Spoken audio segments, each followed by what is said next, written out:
Fala aí pessoal, André Mendes Queiroz. No vídeo de hoje eu quero falar sobre a decisão do STF e a impunidade que assola o país. Você acha que só a injustiça, a impunidade está só ligada a essas prisões de corrupção? Então esse é o vídeo de hoje, roda aí.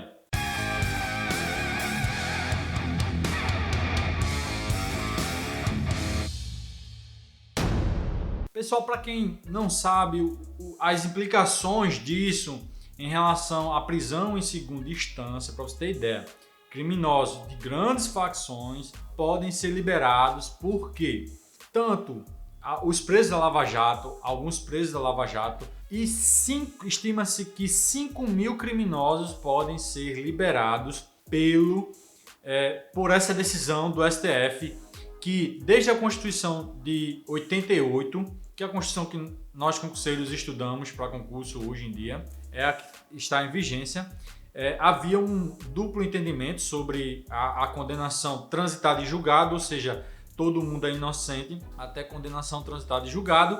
O que aconteceu em relação a isso? Algumas decisões do STF falaram que prisão em condenação de primeira instância, de segunda instância, poderia valer e o cara ficaria preso aguardando o julgamento da instância final, que seria o Supremo Tribunal Federal, das outras instâncias superiores. Mas o que aconteceu no Brasil? O STF, lá todo mundo já sabe, por 6 votos a 5, decidiu que as pessoas não deveriam ser presas por condenação em segunda instância. Teve um caso famoso no Brasil do jornalista Pimenta Neves, que matou a sua namorada, a esposa, sei lá o que era, e ele praticamente ficou impune. Ele ficou impune porque não tinha essa questão da prisão. As pessoas, existe uma impunidade em massa. Veja só, teve um garoto que matou uma menininha autista lá em São Paulo.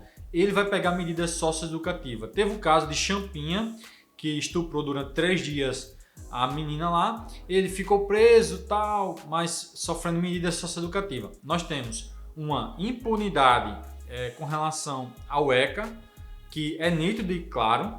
Veja só, depois que se estabeleceu o ECA, os bandidos começaram a aliciar menores de idade. E o menor de idade, tendo um grande benefício, se aproveitando da lei, se aproveitando disso, eu prendi muitos menores de idade que eles diziam na cara da gente: eu vou sair, minha mãe só vai lá assinar. Eu prendi um que ele roubava todos os dias pela manhã, ele roubava as pessoas que estavam na parada de ônibus. Na última vez que eu peguei ele, o chão do terreno onde ele colocava o roubo, eu não conseguia pisar de tanto documento. Ele roubava a cara que instalava a internet, e roubava um monte de bolsa, um monte de documento. Enfim, da última vez que eu vi ele, eu já fui algemando ele, o juiz tinha liberado ele por falta de vaga. Voltando aqui. E essa impunidade não é só em relação aos menores, não. Eu vejo muita gente falando: vamos reduzir a menoridade penal. Não resolve. O que a gente tem que estabelecer no país roubou, cometeu crime, independentemente da idade, ele vai ter uma lei que vai punir.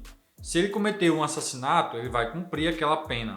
Agora, você pode instituir prisões para menores em uma cadeia separada por fastidade. Você não precisa misturar os presos. Você coloca até 18 anos, mas que aquele cara fique preso porque cometeu o crime.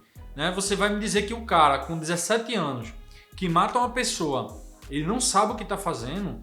Na verdade, o ECA, o Estatuto da Criança e do Adolescente, expõe a criança ao crime, porque em vez de proteger, aumentou o índice de menores presos. Então, em relação aos homicídios, o cara que cometeu um homicídio, eu peguei um cara que ele tinha cumprido 4 anos, estava na rua, cumpriu 1/3 da pena, estava na rua, tranquilo e calmo, um réu confesso, ou seja, a família daquela pessoa que teve um ente querido assassinado, vê o cara, aquele cara na rua andando normalmente. Então a impunidade, ela é geral, eu vejo o pessoal falando: e agora quem vai ser preso no Brasil se a pessoa tiver dinheiro para pagar advogados caros para que eles recorram?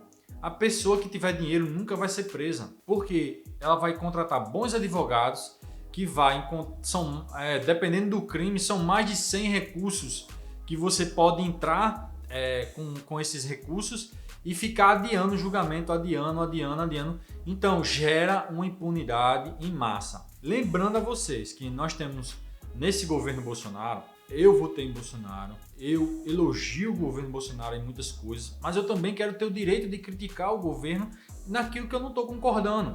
E eu não estou vendo a política anticrime avançar. Ah, André, mas não é Bolsonaro, é o Congresso. Enfim, é o Congresso. Mas eu ainda acho aquele pacote anticrime fraco, porque nós temos um Código Penal de 1900 e votos, né? De 1940, se eu não me engano, a última data. Então nós temos um Código Penal arcaico que não pune. Então deveria-se ter leis mais rígidas, por exemplo, nos Estados Unidos, se você matar um policial, você pega perpétua ou pena de morte. Lógico que a gente não vai conseguir aprovar pena de morte aqui, mas que você pegasse um cara que matasse um policial, que ele pegasse 30 anos sem direito a regime de progressão. Ou seja, ele só vai sair da cadeia quando ele cumprir os 30 anos pela morte do policial. Ah, mas o policial é um ser especial? Veja só, o policial ele é morto pela profissão, então ele tem que ter uma legislação que proteja ele e seus familiares para que ele possa exercer. Porque se o policial vive morrendo por causa da profissão, isso inibe a sua atuação. Então, primeira coisa, tem que ter o controle do sistema prisional. O governo federal tem que assumir os sistemas prisionais, injetar dinheiro para que seja construído cadeias de qualidade.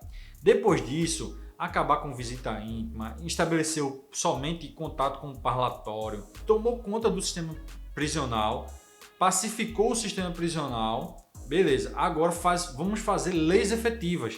E Moro tem que fazer igual a Paulo Guedes, Sérgio Moro tem que encaminhar um pacote ousado. Tá na cara que a equipe de Paulo Guedes, ela pede 1 milhão para conseguir 500. E aí ele já faz isso de propósito. E aí a oposição fala, tirei 100 mil, tirei 30. Só que isso já estava previsto. Paulo Guedes já brinca com a cara da oposição. E tudo que...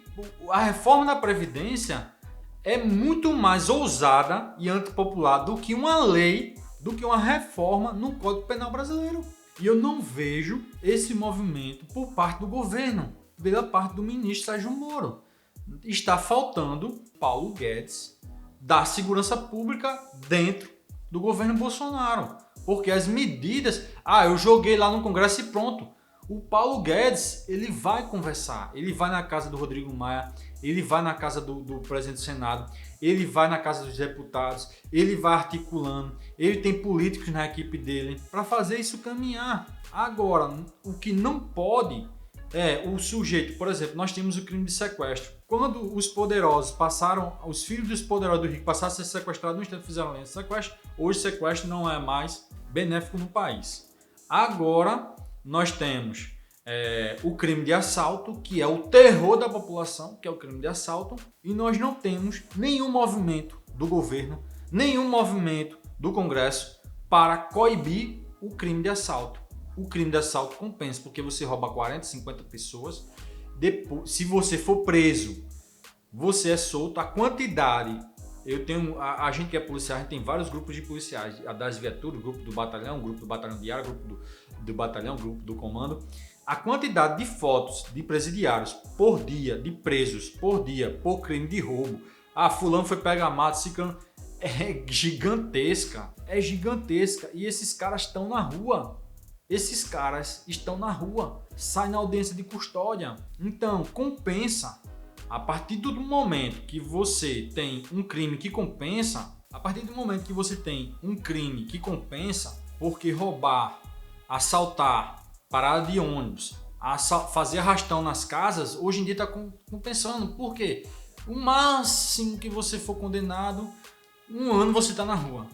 Se você for condenado 1 ano, 2 anos, está na rua. Homicídio, 5 anos você está na rua. Hoje, o Brasil vive um dia negro.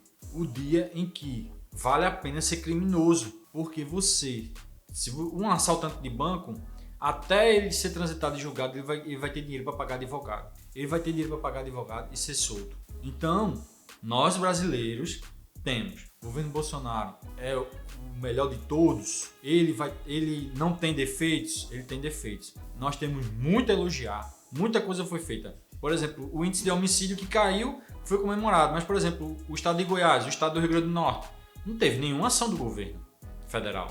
Foram os governos estaduais. Acho engraçado isso. Comemorou-se a redução dos índices de homicídio. Mas e os índices de assalto? A população está indo para a calçada. Então nós temos que ter uma reforma. Do jeito que Paulo Guedes está revolucionando o país, a administração pública, o tamanho do Estado, nós queremos uma revolução na segurança pública. Que essa revolução venha, porque ninguém aguenta mais a violência do jeito que está. Esse foi o vídeo de hoje. Eu espero que você tenha gostado. Um abraço, fique com Deus.